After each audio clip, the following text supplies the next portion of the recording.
Hey everyone, this is Elenbaas from Nightlight Astrology. Today we are going to continue our exploration of Jupiter's upcoming entrance into the sign of Cancer by looking at the timeline of Jupiter's Synodic Cycle.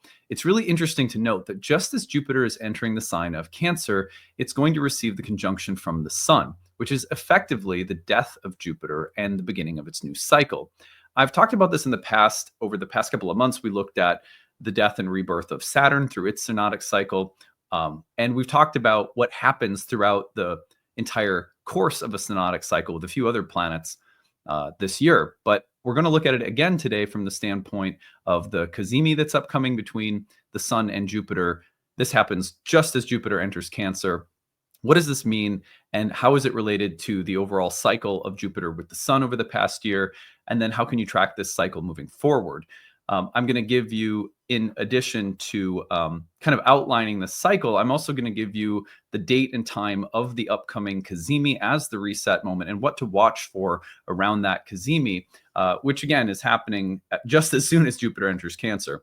So that is our agenda for the day. Before we dive in, remember to like and subscribe. Make this a place for your daily spiritual practice. If that is something that is already happening and you're not yet subscribed, it helps us grow tremendously when you take a second to do that. You can find transcripts of any of these daily talks on the website, which is nightlightastrology.com. When you go over to the website, a couple of promotions for the day.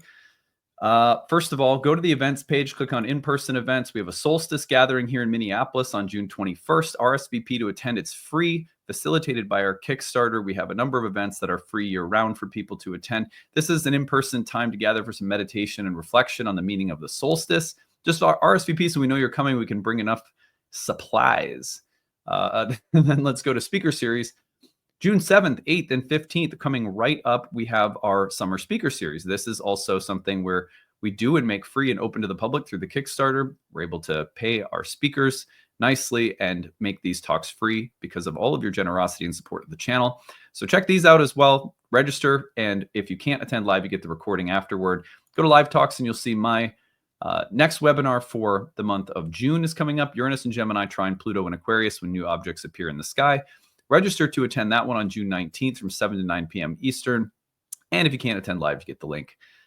Go to courses page, first year course. At the end of today's video, if you stick around, there is about a 12-minute informational video explaining everything that the first year course includes and is all about. We have 4 years worth of astrological curriculum that can prepare you to read charts for other people. Or if you're someone who loves astrology and it plays a daily part in your life, but you want to be a little bit more of your own astrologer, even if it's just something you do for yourself personally as a hobby, this course is really going to give you a strong foundation in the basics of ancient Hellenistic astrology.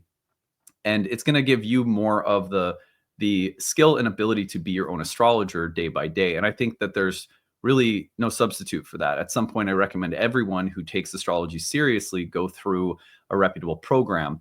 I think we have a great program. I'll tell you more about it after today's content. At the bottom of this page, you'll find the enrollment options.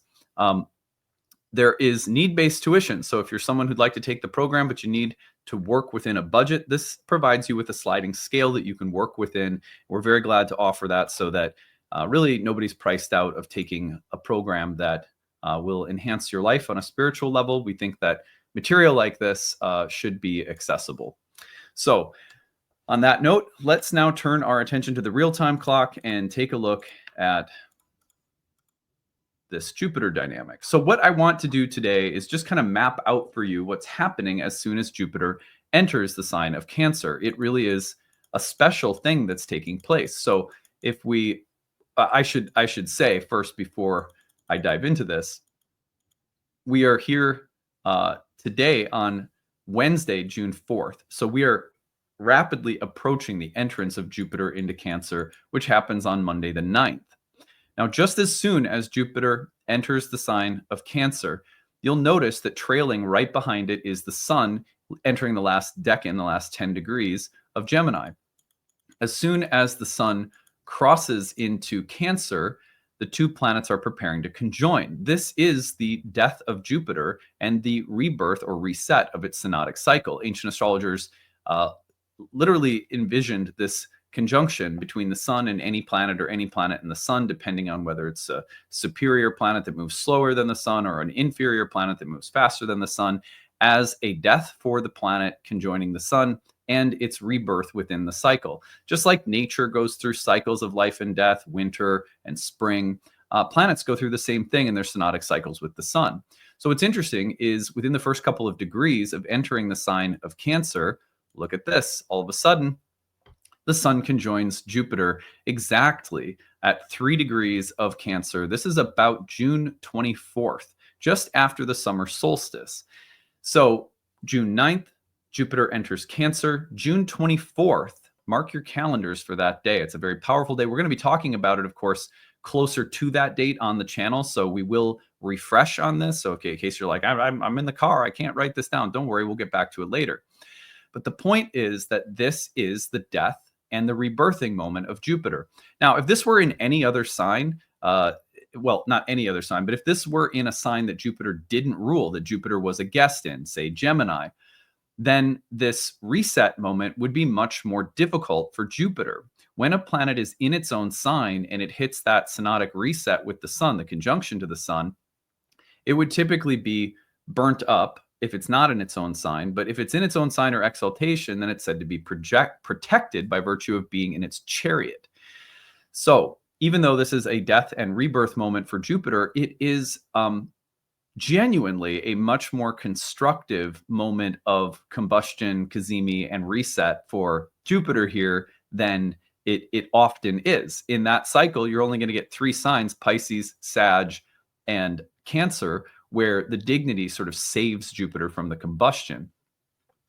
That's not to say that we're not going to still see a moment of death for Jupiter and rebirthing for Jupiter. It's just that Jupiter has a kind of built-in protection or buffer against the more difficult significations of combustion, the close proximity to the sun that sort of is thought to engulf a planet in the flames of death, and then its rebirth being a little bit more intense in that kind of dynamic. So anyway, this Kazimi again, June 24th. Now, what I want to do for you right now is let's go back over the past year and let's revisit Jupiter's cycle with the sun.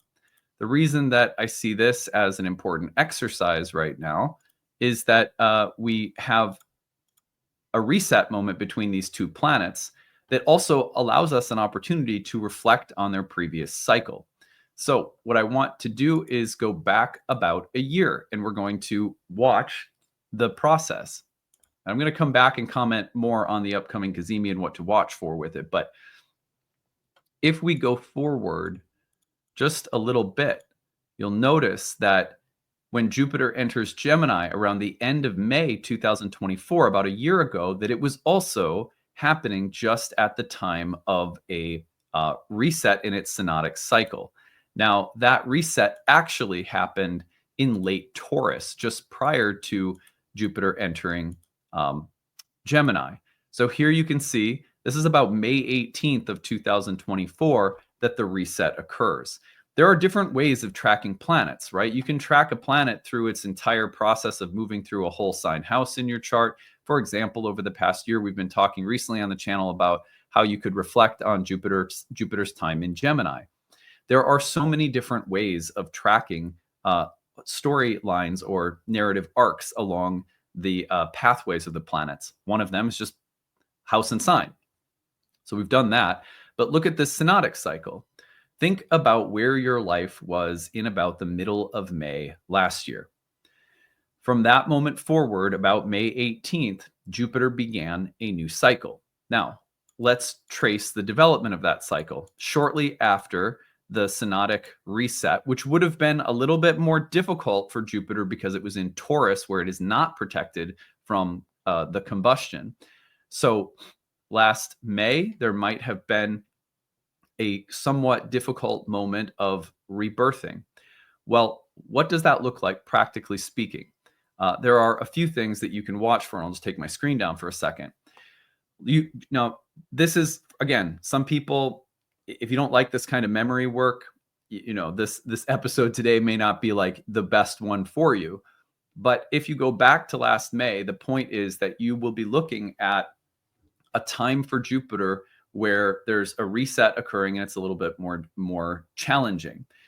What that typically means, remembering that Jupiter has to do with that word we used in yesterday's episode, teleology, a sense of the goal, direction, and purpose of something, that something is born for or made for or destined for, like the blueprint of the oak tree contained within the acorn. Everything has an end or a purpose. This is sort of Jupiter's philosophy. This is the felt sense of faith that we talked about yesterday with Jupiter. There's a purpose to what's happening. Well, when Jupiter is transiting throughout the year, going through a sign in a house, it is developing a sense of purpose and direction. It's developing our understanding of purpose and direction relative to a set of topics that match the whole sign house it's going through. When we see the reset moment, what we're thinking about is a kind of a harder, deeper reset of meaning and purpose that's taking place, a philosophical understanding or development of the evolution of our learning and philosophizing about life, and what conclusions we're coming to, or how the process of life is leading us along a path that is meant to be educational for the soul.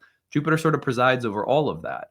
So there's a reset in May that would have been slightly more challenging or difficult, or the early stages of which, take it forward even like a month, go mid-May to mid-June of 2024, and you're dealing with a moment of learning and understanding that starts with that fiery feeling of death and rebirth. Oh, I'm going through something that is going to gradually reset and reorient my understanding of life, the direction and purpose that I'm here for. And then again, look at the house set of topics in Gemini in this case. So as that's happening, let's now return to the cycles so we can track this out a little bit more. So you start by looking at that. You look at the whole sign house of Gemini and you kind of consider, maybe even from Taurus to Gemini, if you wanted to go over 2 houses from the combustion and Kazimi moment at very late Taurus into early Gemini, there's a kind of transition of learning, direction, purpose that's taking place. Now, if we take this forward, what we're going to do is we're going to look at the process that occurs through the retrograde. So you know that Jupiter is going to turn retrograde after the conjunction because it will reach a trine. When the sun goes into the sign of the same element as Jupiter, or very close to a degree-based trine, that is your little hint that Jupiter's about to change directions. And after the conjunction, that will mean it turns retrograde. So this conjunction moment between the 2 planets, or excuse me, the change of direction, takes place about the early part of October.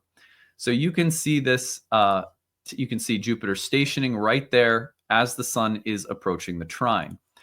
Early part of October should have been a moment where maybe the path that you thought you were on, or the direction or purpose that things were taking, or the kind of the shape and path that was in front of you, suddenly took an unexpected turn, or maybe experienced a moment of delay, or a feeling of meaningful obstacles starting to enter the path and reconfigure things. I can track this very interestingly because it was all taking place in my 2nd house, and I'll just give you a little brief way of how I track this. So in the middle of May into June, when the reset was taking place, I was in the midst of, this is taking place in my 2nd house. The 2nd house, in addition to things like money and business, and there's a whole arc I could track there in terms of some of the things I've learned over the past year, and as a business owner, for example, a lot of really interesting lessons that I think I learned. But more specifically for the 2nd house, what I've tracked out is the 2nd house has a lot to do with how you build and develop material resources that lead to comfort, ease, and a feeling of support. The 2nd house is sometimes referred to as a place of self-sufficiency. And it's also related to diet in terms of the resources that you have materially that support your very well-being on a physical level. The 2nd house is associated with food and diet. In June and in May into June, I was going through a process in my bodybuilding regime where I started to realize that I needed to get even more dialed in with my diet. And that's a progressive part of the hobby of bodybuilding, is to get more and more refined and sensitive to what does and doesn't work in the body.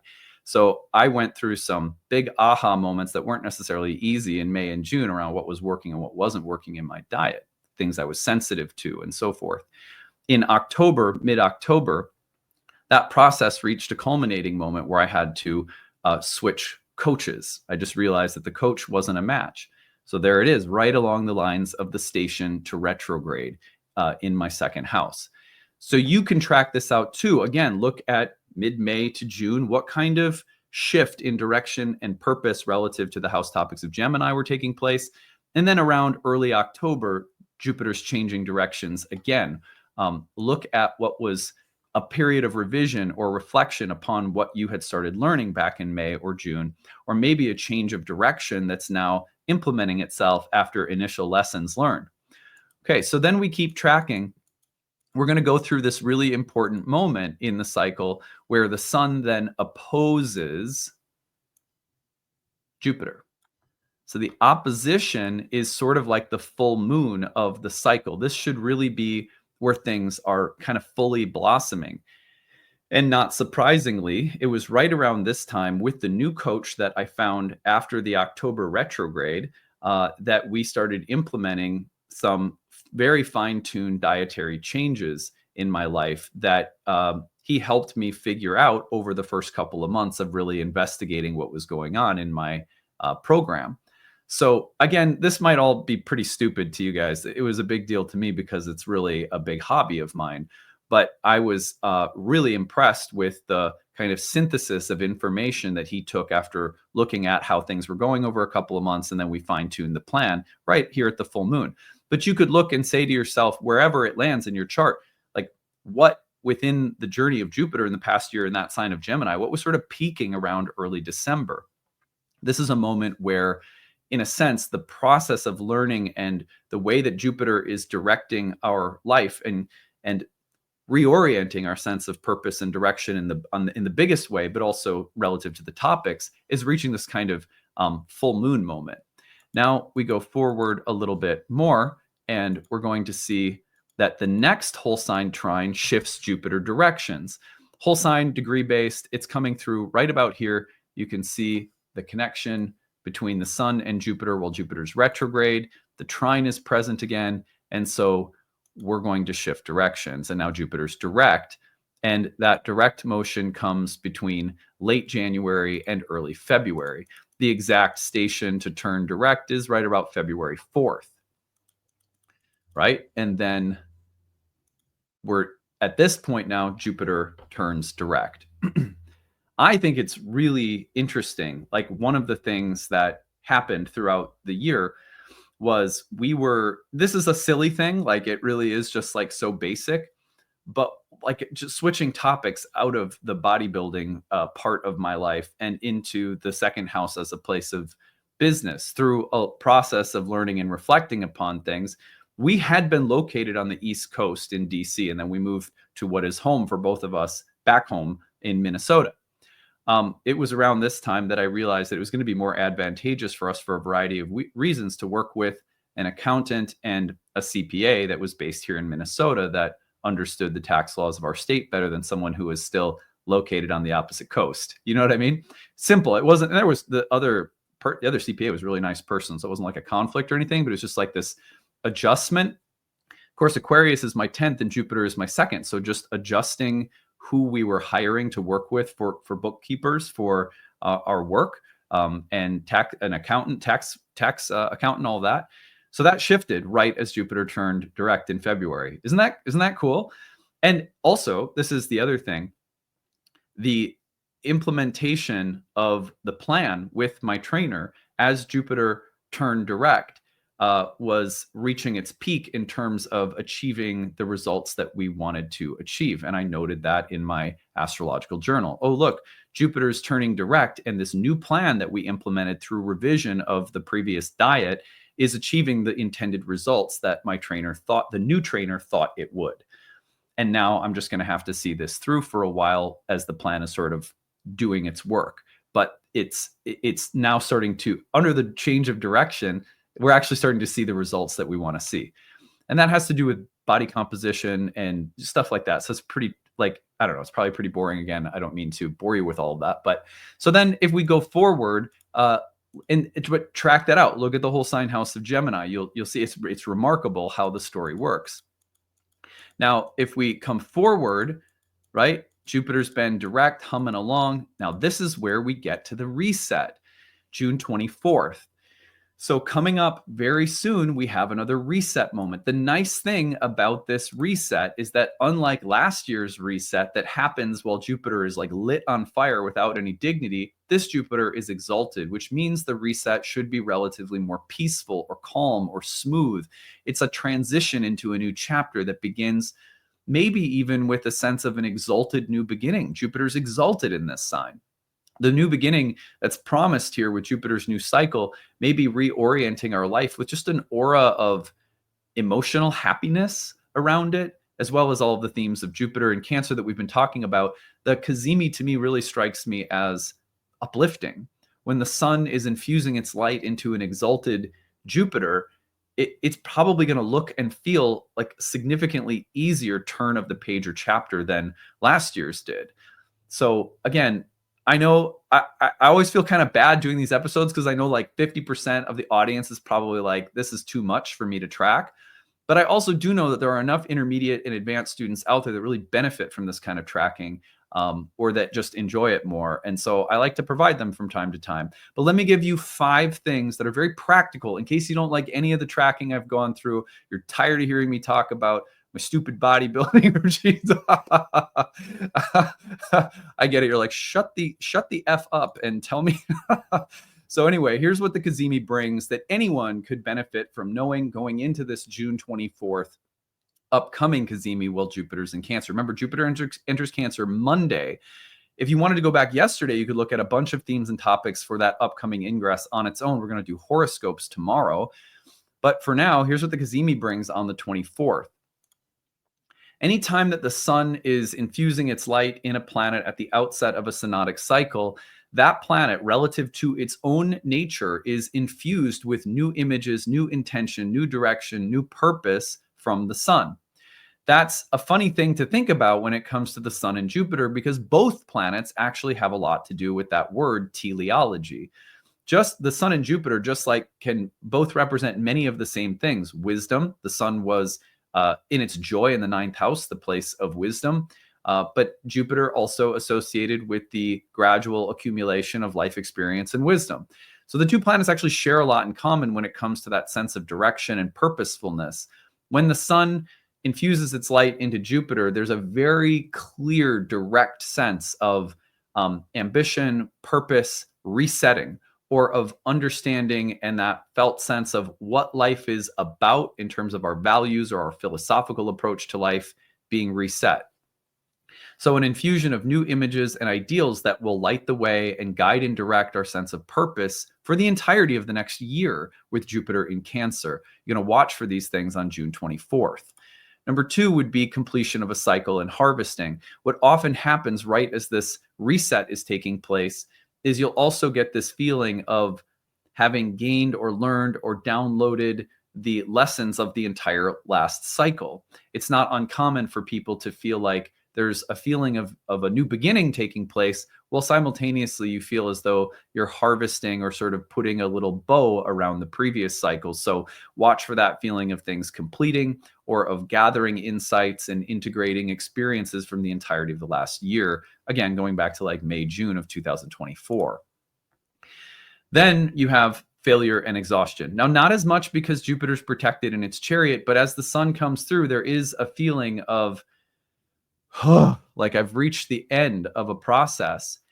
With this one, I think that the acute sense of exhaustion, depletion, the breakdown of something, and the emergence of new evolutionary purpose and understanding is not going to be nearly as rough, meaning you probably wouldn't see as much of a sense of breakdown, failure, depletion, exhaustion with this Kazimi as you would with others.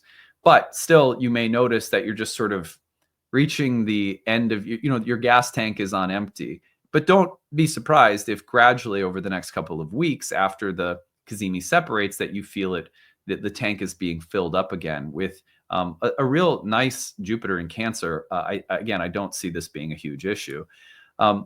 Number 4 would be seedings, initiatives, and inceptions. It is not at all uncommon, especially with, an exalted Jupiter, the Kazimi, and a very fertile sign like Cancer, a sign that is associated with birth, for there to be moments of seeding, inceptions, conceptions, initiatives, anything that starts something or gets something going. And probably what comes with it is a new enthusiasm or energy or charisma. This is a very emotional sign. Jupiter in the sign of Cancer can grant the sense of bigness and fullness of purpose and direction. So don't be surprised if around the 24th, in addition to feeling like something new is getting started, even if it's just sort of gestating in a place of ideas and new feelings and new hopes or aspirations, that this new energy is going to come forth in the next month or two as well. As the sun separates from Jupiter, Jupiter rises as a morning star.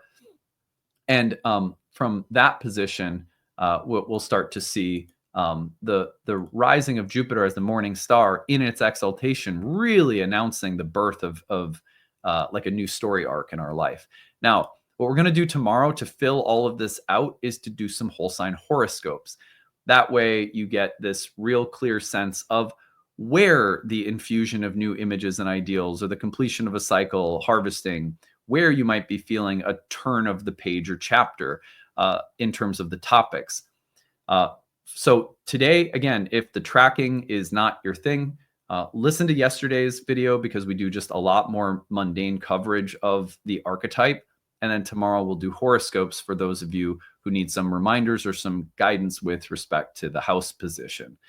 So anyway, that's it for today. After I sign off here, there will be an informational video about the upcoming Year 1 program. We start June 22nd.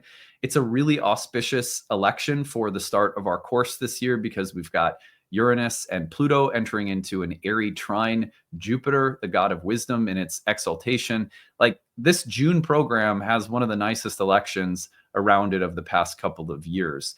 So that's also the 30th program we've done, kind of a nice number. So I hope to see some of you there. If you have any questions after you listen to it, you can always email us with those questions, info@nightlightastrology.com. All right, have a good day, everyone. We'll see you again tomorrow. Bye. Hey, everyone. Thanks for sticking around. I'm excited to tell you about our upcoming program, Ancient Astrology for the Modern Mystic. It is our first-year course in Hellenistic astrology that begins at the end of June. June 22nd is our starting date. I'm going to take you over to the course page to tell you more about the program and what you will learn while you are in it.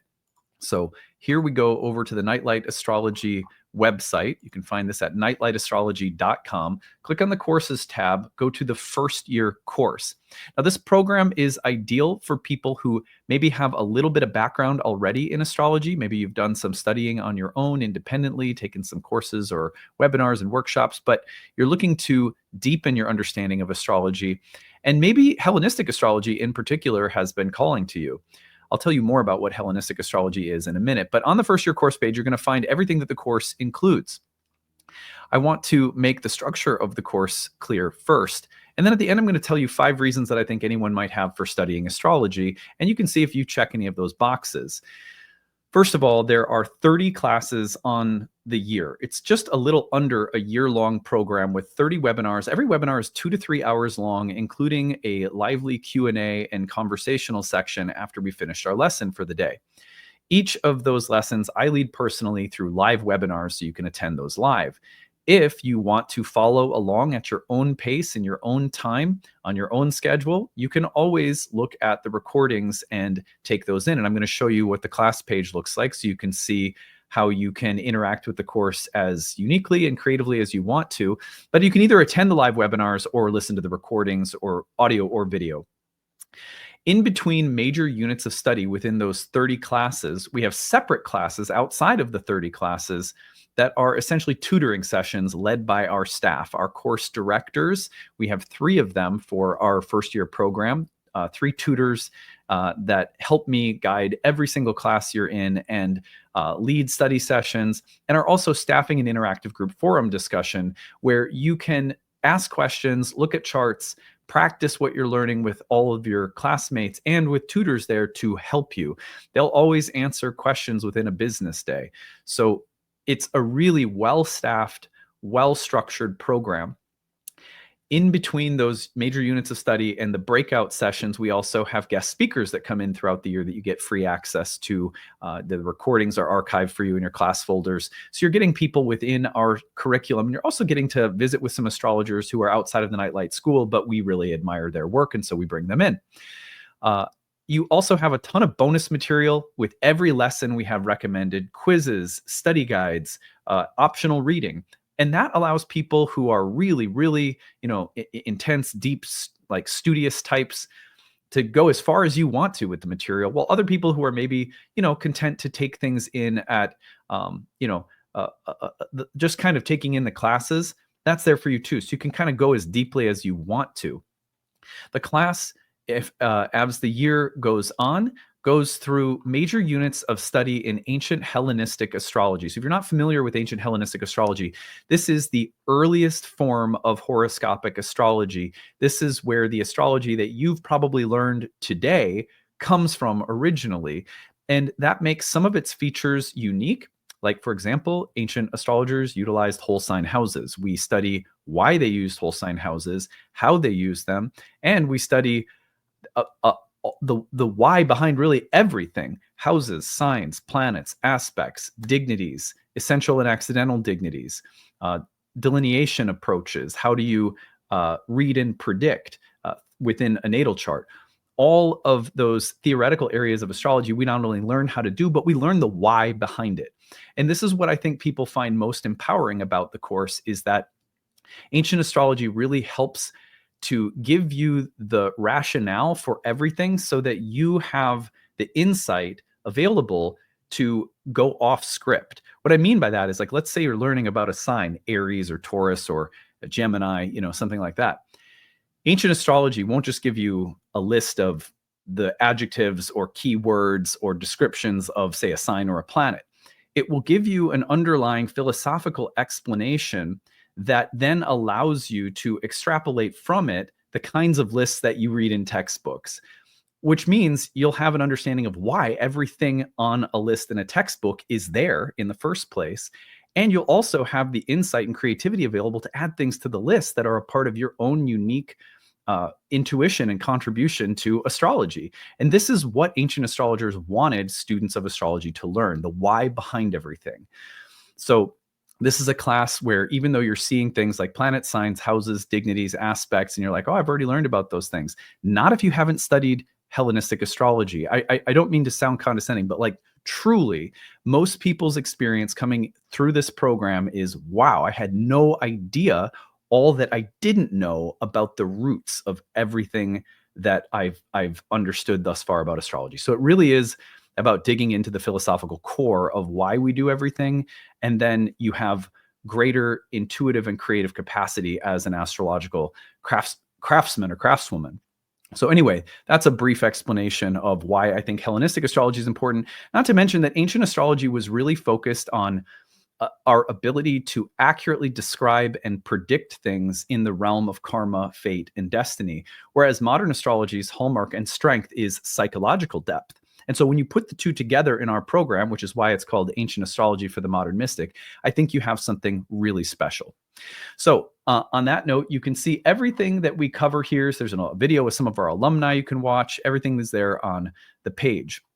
Now, there are 5 reasons that I want to touch on briefly before I tell you about your payment options and need-based tuition. These are 5 reasons to study astrology that, if you mark any of these boxes, especially if you mark several of them, then I think it's a good indication that you might be ideal for this program, might be an ideal fit. So the first one is, if you find that astrology has become a part of your daily, weekly, monthly, yearly spiritual practice, it is a part of how you lead an inner life, then there is nothing more empowering than deepening your connection to that language, because that puts you more in the driver's seat. It's always good to have astrologers that you rely on, teachers that you listen to, get a little objective perspective, especially when you're looking at your own chart through a reading. But there's really nothing more empowering than learning to speak the language at a deeper level for yourself. And if that calls to you, if you want to understand things and be able to speak more confidently and clearly about this sacred language that you love, and this is a great reason to take a structured program. Number two is that you feel called to read charts for people. And look, not everyone who takes our programs is on a professional track, but we have 4 years worth of professional training programs at Nightlight that will prepare you to read professionally for others if that's the path that you're on. Maybe you don't even know if you're on that path. That's fine too. Many people take our programs just for the sake of their own personal enrichment. And again, to be kind of more in the driver's seat with respect to your astrological journey. You have more of an understanding. You can be more confident in reading symbols and experiencing transits with your own understanding that you've cultivated. But sometimes people want to read for other people. This will definitely set you up to do that. We have a certification track where you can take exams at the end of every year. They're optional. You don't have to if you're not on that level of interest. Number three, you have done a lot of self-study. You've heard things from here and there, but you're looking to bring it all together. It is overwhelming to study astrology on your own.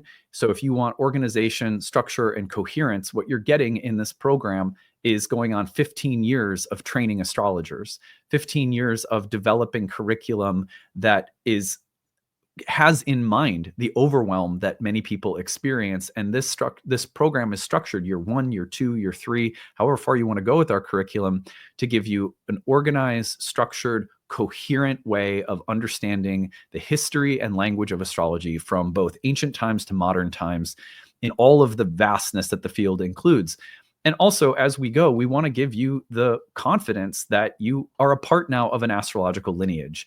Astrology has always been practitioner-based. Coming through Nightlight, you are going to have the opportunity to feel aligned with a lineage. If you like my work, if you feel aligned with the way I speak the language, then this might be a good reason to come study with us. Now, if you're seeking the why behind things, if you're like, yeah, that's interesting, I get it, I understand, but why? Why signs? What's the difference between a sign and a house? Why do they ever come up with a sign and a house? What's the distinction philosophically? Why does Mars represent this? Why does Mars in this sign represent that? If you are someone who feels empowered by understanding the why behind things, you are going to love this program, because that's how I am as a teacher. That's how I am as a person. And that's what this program is really all about. Number 5, you are looking for astrological community. Look, I think Nightlight is unique in terms of the kind of warmth, acceptance, safety, and inclusiveness that our community includes intellectually, spiritually. We are really pride ourselves on being a peaceful kind of family. I'm a Cancer, right? So it's kind of a family-oriented environment. So anyway, I will end it there. If you check any of those boxes, you may want to consider studying with us. Now, I'm going to take you over to 2 things. I want to show you the dashboard. So here is the Thinkific page. You're going to join this. And on your dashboard, you're going to find any courses that you've enrolled in at Nightlight. And there are many, so you may end up in being involved in multiple courses. And you'll find that they're all there on your dashboard. Click on one of them and it will take you in. You're going to find that on the left-hand side, there's orientation instructions, course information, class links, and calendar, all the technical stuff you need to know when you join the course. And then you're going to find that when you go through the lessons, that the lesson includes the video, the audio, the slides, the transcripts, the Q&A box text if you couldn't make it live and see what people were talking about, flashcards, homework, a bonus PDF with all sorts of additional recommended reading, bonus videos, additional video links for bonus material. So every single time that you want to visit something within the course, everything is nicely organized. So you can see here, I'm going to pause this before it starts going, but you can embed the video right there. It's embedded and you can watch it. And then if you wanted to, you could also, right here, you could also download the video and watch it on your own device. And that's same for the audio as well. And then as you go, you'll see all of the lessons are laid out. The study sessions are also recorded if you can't make those live. So everything is nicely arranged on the website for you. And that makes it a course that if you wanted to take 3 years to accomplish, you could take 3 years to accomplish. If you want to take it for the sake of getting certified, you have the full year plus an additional year to take the exam.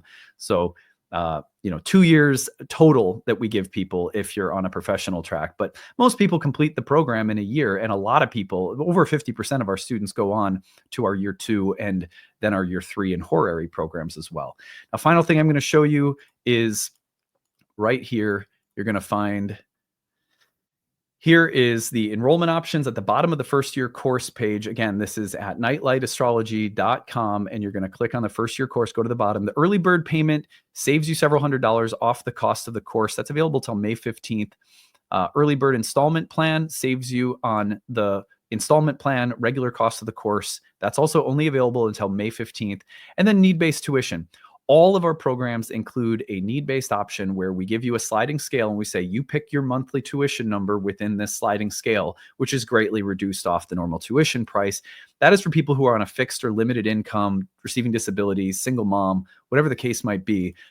We want to make sure that nobody's priced out of studying astrology. So you don't have to feel any shame. If that is you, if you need help, if you want to take this, but you need to make it work within a tight budget, we get it. Times are tough right now. We don't think people should be priced out of studying a sacred subject like astrology. So we've been offering need-based pricing for 15 years.